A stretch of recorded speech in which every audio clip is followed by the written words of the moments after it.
Hai teman-teman, Shalom. Perkenalkan, nama saya Asnat Wiratan. Di sini saya akan menjelaskan tentang tugas saya, yaitu tentang sistem pencernaan. Oke teman-teman, sebelum kita ada dalam pembahasan, pentingnya mengenal sistem pencernaan, pengetahuan yang memadai mengenai anatomi dan fisiologi sistem pencernaan sangatlah penting dalam tugas kita, apalagi sebagai seorang perawat. Nah, dengan mengenal anatomi sistem pencernaan dan fungsinya, kita juga dapat mendeteksi sistem pencernaan yang normal dan tidak normal dan memberikan intervensi yang tepat. Nah, teman-teman, di sini saya akan menjelaskan satu persatu dari urutan sistem pencernaan manusia dan dijelaskan mulai dari sistem pencernaan dan fungsinya. Nah, teman-teman, sistem pencernaan yang pertama yang akan saya bahas yaitu mulut. Nah, mulut merupakan suatu rongga terbuka tempat masuknya makanan dan air. Mulut merupakan jalan masuk untuk sistem pencernaan. Nah, bagian dari mulut dilapisi oleh selaput lendir. Pengecap dirasakan oleh organ perasa yang terdapat di permukaan lidah. Pengecapan relatif sederhana terdiri dari manis, asam, asin, dan pahit. Nah, makanan ini kemudian dipotong-potong oleh gigi depan atau incisivus dan dikunyah oleh gigi belakang atau molar geraham. Nah, menjadi bagian-bagian kecil yang lebih mudah dicerna. Lalu dari kelenjar ludah akan membungkus bagian-bagian dari makanan tersebut dengan enzim-enzim pencernaan dan mulai mencernanya. Nah, kemudian teman-teman, proses menelan dimulai secara sadar dan berlanjut secara otomatis. Nah, untuk lebih jelasnya lagi teman-teman dapat melihat pada gambar yang akan saya bagikan di depan layar HP teman-teman masing-masing.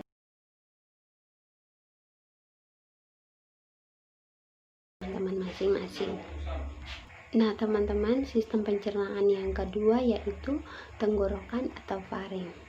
Nah, tenggorokan atau faring merupakan penghubung antara rongga mulut dan kerongkongan. Nah, di dalam lengkung faring terdapat tonsil atau amandel, yaitu kelenjar limfe yang banyak mengandung kelenjar limfosit dan merupakan pertahanan terhadap infeksi. Nah, di sini terletak persimpangan antara jalan nafas dan jalan makanan. Letaknya di belakang rongga mulut dan rongga hidung, di depan ruas tulang belakang. Ke atas bagian depan berhubungan dengan rongga hidung dengan perantaran lubang bernama coana. Keadaan tekak berhubungan dengan rongga mulut dengan pengantar lubang disebut insumfausium. Nah, teman-teman, urutan sistem pencernaan yang ketiga yaitu kerongkongan atau esofagus. Nah, kerongkongan adalah tabung atau tube pada vertebrata yang dilalui sewaktu makanan mengalir dari bagian mulut ke lambung. Sering juga disebut dengan esofagus. Esofagus ini berasal dari bahasa Yunani. Nah, untuk ketahuan teman-teman, panjang kerongkongan itu lebih dari 20 cm dan lebarnya lebih dari 2 cm. Nah, organ ini berfungsi untuk menghubungkan mulut dengan lambung. Itu adalah fungsi dari kerongkongan esofagus. Nah, untuk lebih jelasnya lagi, teman-teman dapat melihat pada gambar yang nantinya akan saya bagikan di layar HP teman-teman masing-masing. Urutan keempat dari unsur pencernaan yaitu lambung. Nah, lambung merupakan otot berongga yang besar dan berbentuk seperti kandang keledai. Lambung dibagi menjadi 3 daerah yaitu sebagai berikut. Kardiak. Kardiak yaitu lambung yang paling pertama untuk tempat masuknya makanan dari kerongkongan atau esofagus. Yang kedua yaitu fundus, yaitu bagian lambung tengah yang berfungsi sebagai penampung makanan serta proses pencernaan secara kimiawi dengan bantuan enzim. Dan yang terakhir adalah pylorus, yaitu bagian lambung terakhir yang berfungsi sebagai jalan keluar makanan menuju usus halus.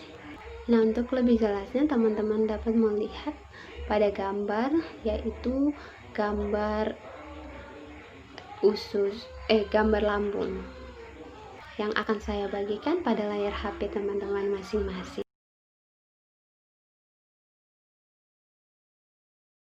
Saluran pencernaan yang terletak di antara lambung dan usus besar.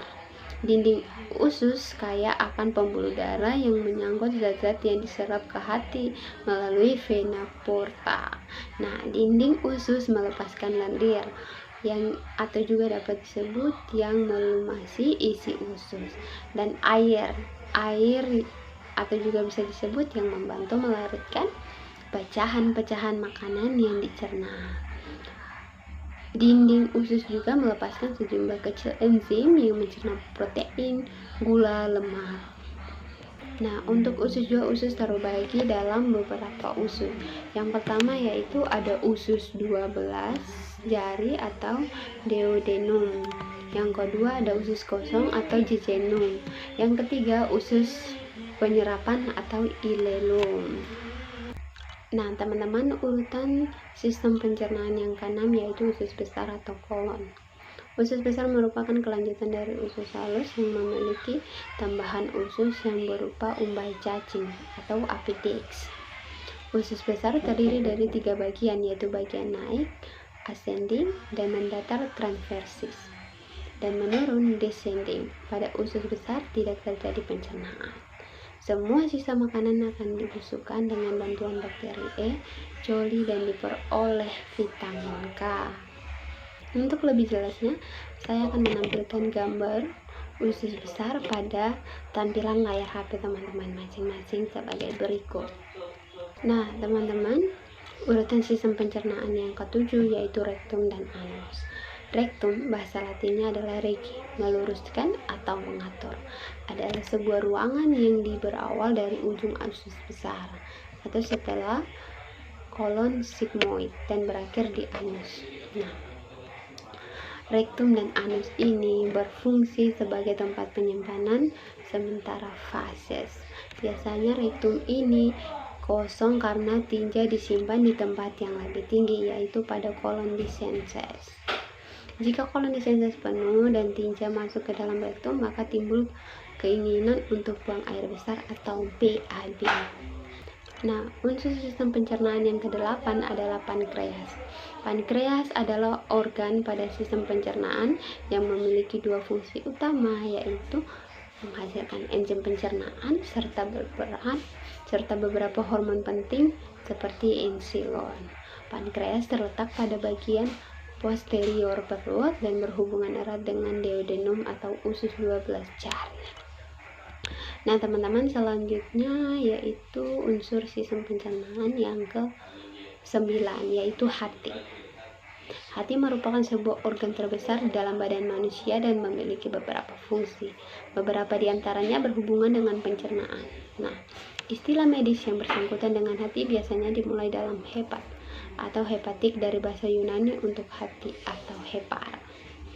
Organ ini memainkan peran penting dalam metabolisme dan memiliki beberapa fungsi dalam tubuh, termasuk penyimpanan glikogen, sintesis protein plasma, dan penetralan obat.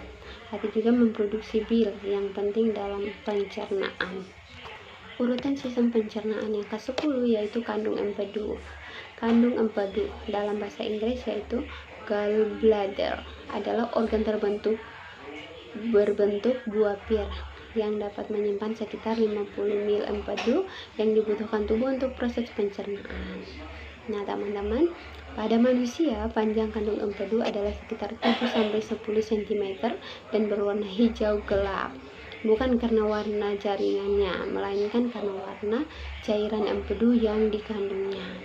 Nah, Organ ini memiliki dua fungsi penting, yaitu membantu pencernaan dan penyerapan lemak, serta berperan dalam menghubungkan limbah tertentu dari tubuh, terutama hemoglobin yang berasal dari penghancuran sel darah merah dan kelebihan kolesterol. Nah, teman-teman, berikut ini ada pula kelenjar-kelenjar pencernaan yang perlu teman-teman ketahui.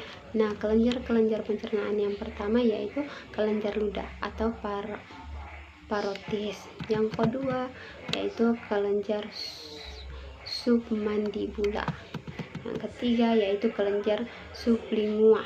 Yang keempat, kelenjar liur minor. Yang kelima, kelenjar lambung. Yang keenam, hati. Dan yang ketujuh yaitu kelenjar pankreas. Itu adalah kelenjar-kelenjar untuk sistem pencernaan. Nah, selanjutnya adalah kelainan sistem pencernaan. Nah, kelainan dalam sistem pencernaan yang pertama yaitu parotitis atau penyakit gondong. Yang kedua yaitu exrostomia, yang ketiga diare, yang keempat konstipasi atau sembelit, yang kelima tukak lambung atau ulkus, dan yang keenam adalah gangguan lain. Nah, teman-teman, itu adalah penjelasan singkat dari saya tentang sistem pencernaan. Cukup sekian penjelasan tentang sistem pencernaan dalam bentuk tugas ini. Jika ada kesalahan yang saya buat, saya mohon maaf yang sebesar-besarnya. Cukup sekian dan sampai jumpa. Shalom.